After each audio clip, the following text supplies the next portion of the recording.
Mankind, that word should have new meaning for all of us today. We can't be consumed by our petty differences anymore. We will be united in our common interests. Perhaps it's fate that today is the 4th of July, and you will once again be fighting for our freedom. Not from tyranny, oppression, or persecution, but from annihilation. We're fighting for our right to live.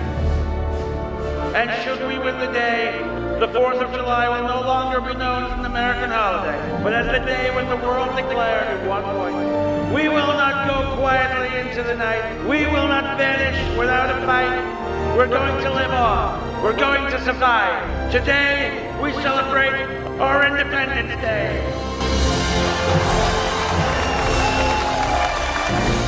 What's up, guys? Your boy Benny. Happy 4th of July. They say the perfect photo doesn't exist, but what about this? Huh? What about this? Donald Trump standing, profiled, while the faces of our greatest presidents sit carved in a mountainside, Mount Rushmore. Benny, that may be AI. We're not sure. Is that even real? You don't even know these days. Yeah, it is totally real. And this photo's real.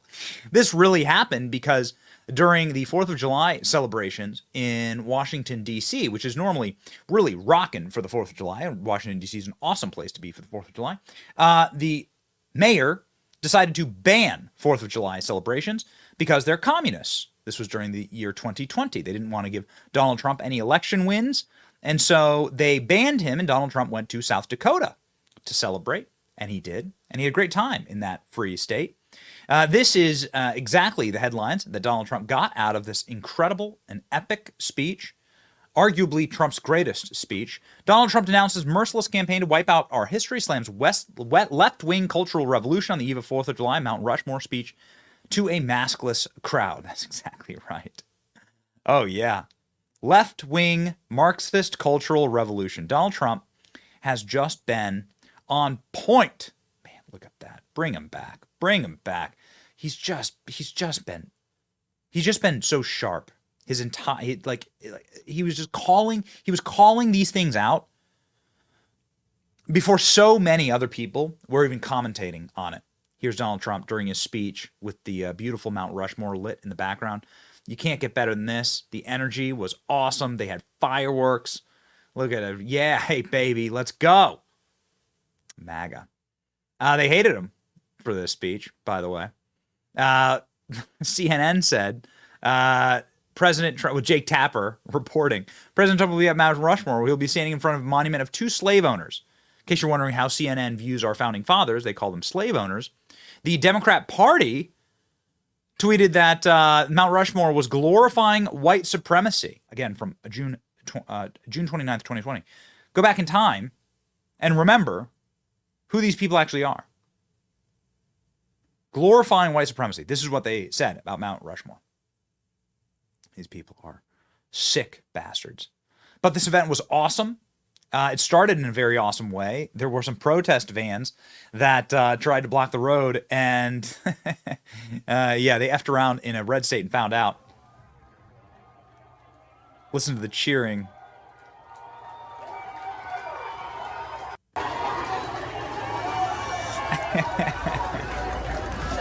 Should happen every single time. Look at how awesome this event was as Donald Trump did a flyover. Man, would you look at that? Bring it back. The Air Force One flyover. Also, I totally agree that Donald Trump needs to get rid of that blue. That's a terrible color. It's an awful color. That like periwinkle blue on Air Force One. Like make it a masculine color. Why is it so low T? Right? This is what again the event looked like. It's an awesome event. The Air Force One flyover from this angle. Super cool. But there's nothing as good as the speech itself, ladies and gentlemen. Donald Trump just absolutely rocking it. An all-timer. There's no other way to say it. The best to do it. Donald Trump's moving speech when he was banned by Democrats from celebrating the 4th of July. Trump made sure that he brought it. Here we go. Our people have a great memory.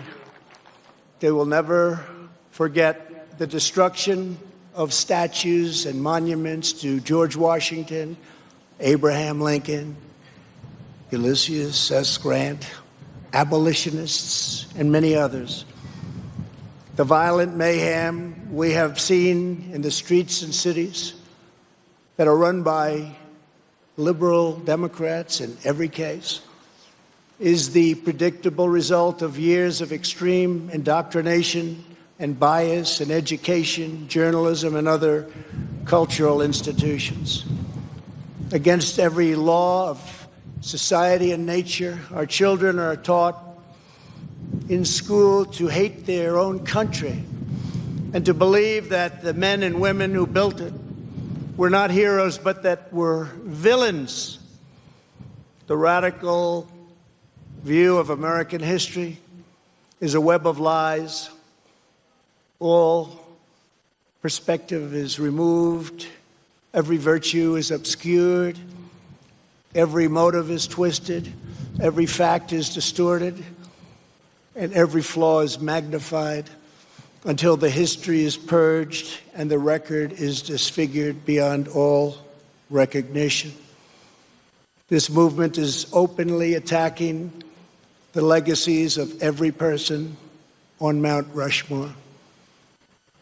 They defile the memory of Washington, Jefferson, Lincoln, and Roosevelt. Today, we will set history and history's records straight.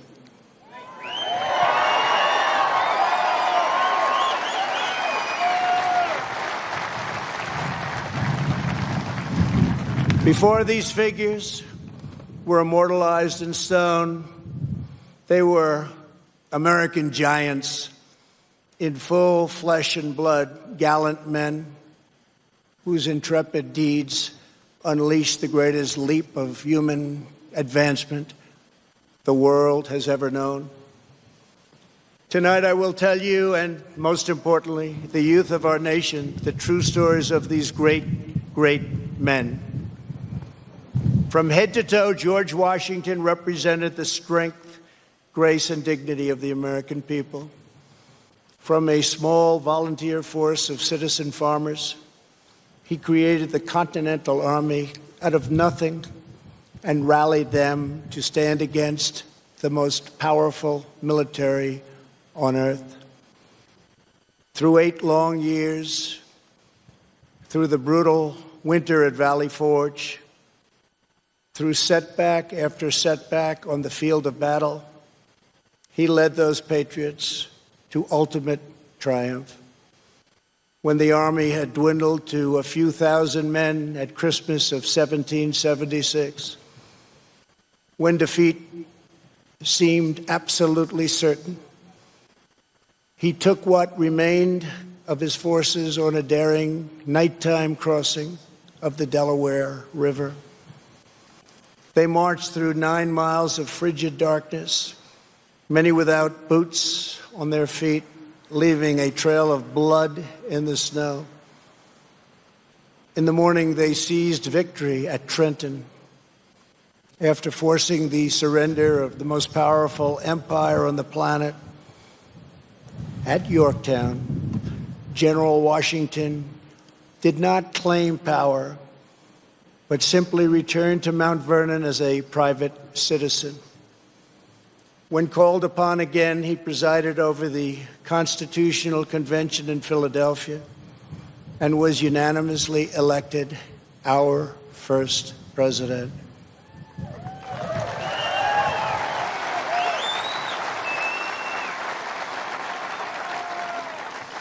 When he stepped down after 2 terms, his former adversary, King George, called him the greatest man of the age.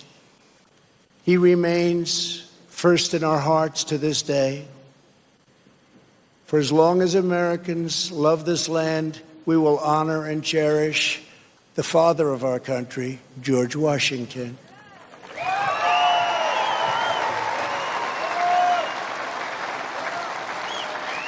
He will never be removed, abolished, and most of all, he will never be forgotten.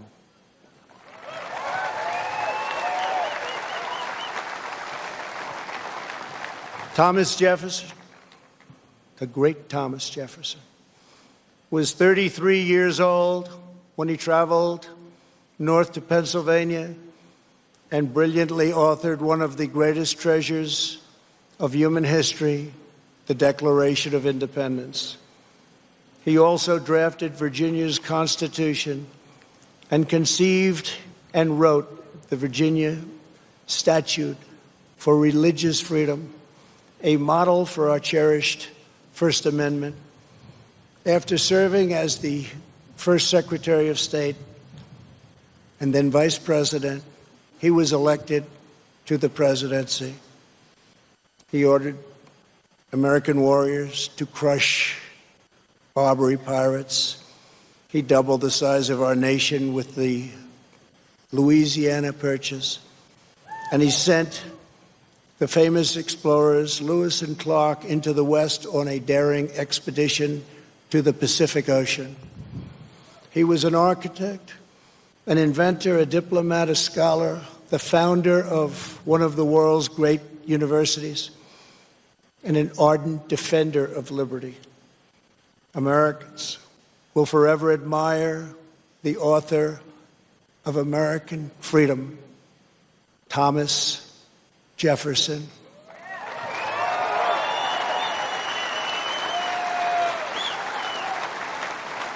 And he, too, will never, ever be abandoned by us.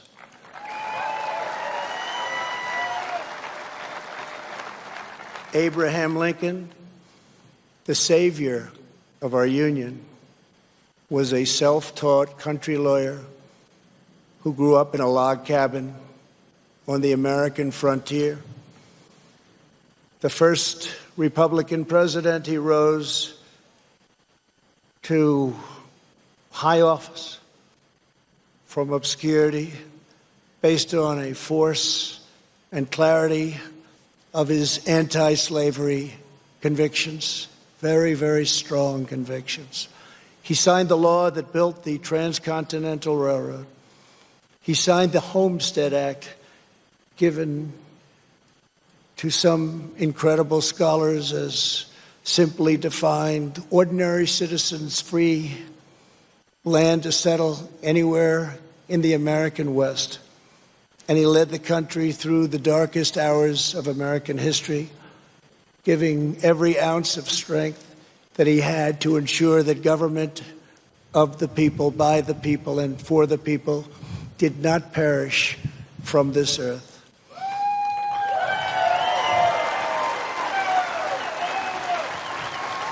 He served as Commander-in-Chief of the U.S. Armed Forces during our bloodiest war, the struggle that saved our Union and extinguished the evil of slavery. Over 600,000 died in that war. More than 20,000 were killed or wounded in a single day in Antietam. At Gettysburg 157 years ago, the Union bravely withstood an assault of nearly 15,000 men and threw back Pickett's charge. Lincoln won the Civil War. He issued the Emancipation Proclamation. He led the passage of the 13th Amendment, abolishing slavery for all time.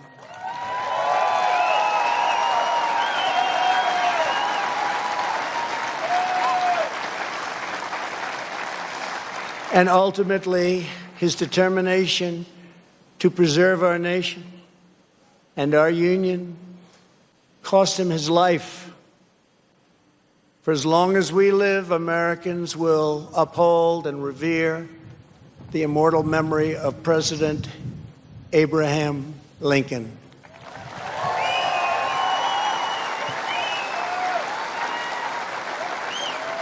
Theodore Roosevelt exemplified the unbridled confidence of our national culture and identity. He saw the towering grandeur of America's mission in the world, and he pursued it with overwhelming energy and zeal. As a lieutenant colonel during the Spanish-American War, he led the famous Rough Riders to defeat the enemy at San Juan Hill. He cleaned up corruption as police commissioner of New York City, then served as the governor of New York, vice president, and at 42 years old, became the youngest ever president of the United States.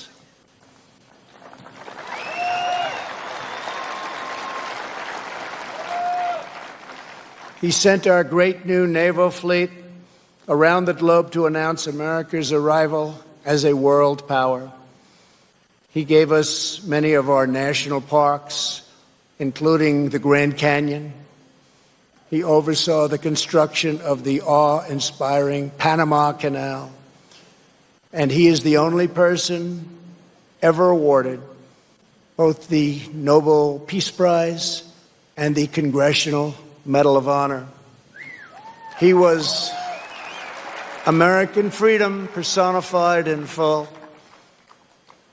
The American people will never relinquish the bold, beautiful, and untamed spirit of Theodore Roosevelt.